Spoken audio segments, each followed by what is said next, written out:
Now, we love him for his Indian connect, but it's his motorsporting talent that really impresses us so much more. Neel Jani, quite a prolific race car driver. He's driven in various formats, but off late it's Le Mans and the Porsche team for which he's been making news. Now, he's been here in India, and Bala had the chance to catch up with him. Neel, thank you so much for talking to NDTV. If I can begin by asking you in terms of, are you excited by the kind of growth you're seeing in motorsport in India, not just in terms of the interest levels, but also the kind of young drivers that are coming onto the circuit? Definitely. I think talent or the youth is the future of the sport.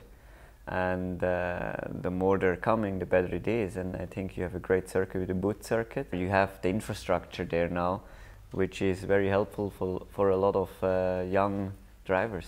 Do you possibly see an Indian driver in the Formula One circuit, given the kind of talent there is? I think it's hard for everyone in the end. It doesn't matter from what country they come nowadays, because it's a pyramid, and it gets quite sharp at the end, and it's just a lot of people falling out. I think in terms of Indian drivers moving forward, there are quite a lot which have some good rides around. I mean, you got the two most famous ones with Narain and Karun who are doing well.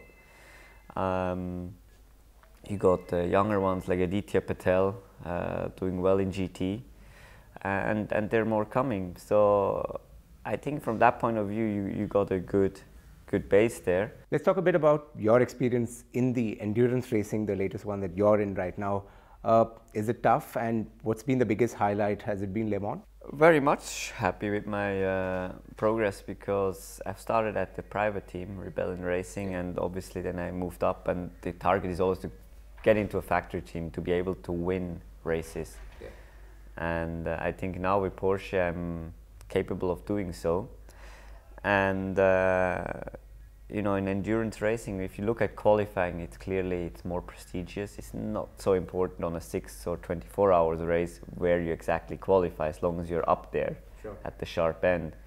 But if you're first or second, it's not so important. But it's about prestige, so you still go for it, like in Formula One, like in single-seater series. You want to have that pole. Formula One still on your mind? No, clearly I'm signed up with Porsche. I also have a contract for 215. And I feel very comfortable there. It's one of the big brands, it's one of the brands you connect with quick cars, motorsport, success. So obviously I will try to hang on to that deal. And the plan is obviously 2015, win the World Championship and win this famous Le Mans. That's the aim, and that's what we really go for.